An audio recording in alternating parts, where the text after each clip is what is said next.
everyone, welcome to the Medilab YouTube channel. Today we are talking about one of the most important topics. So don't remember to subscribe our YouTube channel and also comment and also like. Today we are talking about how to basically identify normal or abnormal report alone. So you have to remember this video not only for the medical related students. If you are a patient one day or you was a patient one day, so what you have to do, listen carefully and you can interpret your results is normal or abnormal after end of this video.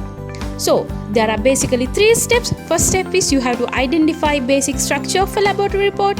Second step, identify the components of the laboratory report. Third step, identify your lab report is normal or abnormal. Okay, first move to our first step, basic structure of a laboratory report. So you can see in here, there is a basic structure of a laboratory reports. So we will talk about one by one. Here you can see the upper part of the laboratory test, there is mentioned the confidential. Yeah, your laboratory test report is very confidential. It should go onto your hand without others. And then here you can say certificates. Certificates mean it can be external quality assurance or internal quality control certificates. It should be because it is always symbolize the quality control of your laboratory test results. Then you can see the laboratory name. It indicates whether it's laboratory, Y laboratory, like that. It indicates the laboratory name. Then we're talking about this part, that is including the patient name. So collect date, specimen number, ward number, either room number and your age, patient code, gender, specimen and referred by an institution, and also it includes the performed by which instrument and their place. In here you have to remember, first of all you are taking your laboratory report, see your name is correct, it's your reports or not. And also there is mentioned the specimen which you are taken, the blood or like that. And also the laboratory they are giving the number for the specimen without preventing from the mixed up specimens. Sometimes they are giving the patient code. And then just talk about the body of your test report. So it includes the name of the test. It is very much important. Which test was performed. And description, results, units, reference range and also remark. And here some laboratory reports shows the indicator level with some related clinical entities and some related with some clinical diseases related to which your level should be in there. Okay, finally you can see there is a space for a pathologist and also medical laboratory scientist or a technician signature and also seal. So it is very much important when you are take your laboratory report, you have to see whether those are mentioned or not. Okay, up to now we discussed about the basic structure of a laboratory report and the components of the laboratory report. So our final step is identify our laboratory report is normal or abnormal. Let's do it. So you can see there is a laboratory reports. So you can see in here there is mentioned the confidential, yes, and there is mentioned the certificates ISO 15189 or whether some external quality assurance or internal quality control, because it always symbolize whether the laboratory test results are undergone the quality control test.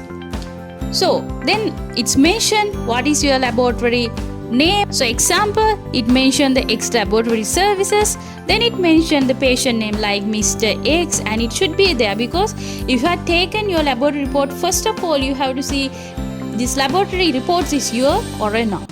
And then collect date, it should be there. It's very important for the test results. And the specimen number, laboratory give their own specimen number to prevent your specimen mix up with other specimens. And if you are in the ward name and room number, it should be mentioned. And your age, those are also very important to interpret your laboratory reports. So then there is we call the patient code, and there is we call the gender. Gender is also very much important. Whether you are a male or a female, those are also affected for your lab report results. And then specimen, whether you are taken the urine or a blood like that. And the referred by, this is also very important, the doctor who referred by.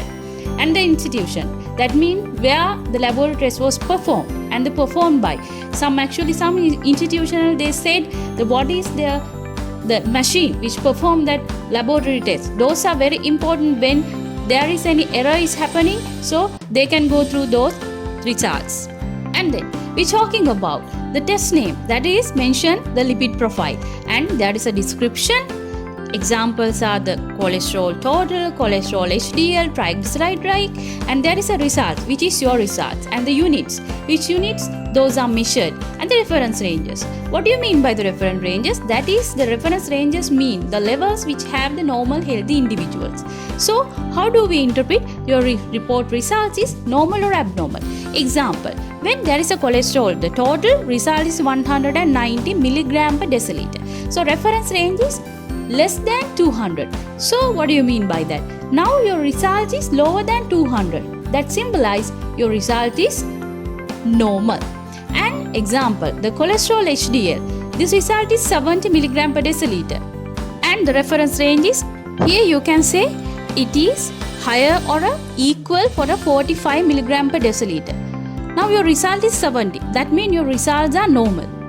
And triglyceride also 99, the reference range is less than 150, so your results is normal. Like that, via comparing with those reference ranges, you can say your results are just basically normal or abnormal. But further interpretation you must meet your clinician. Finally, you have to see whether there is the signature of the specialist, or that means clinician, and also medical laboratory scientist or a technician. So I think now you gathered A to Z related knowledge about the identifications of a normal or abnormal test results alone. So we go for the revision. First we identified about the basic structure of a laboratory report, then we discussed about the components of the laboratory report. Finally, we discussed about whether our laboratory report is normal or abnormal. So do your own and get your results and see whether those are normal or abnormal. I think you gathered A to Z knowledge related to the today topics. So be with us until our next video.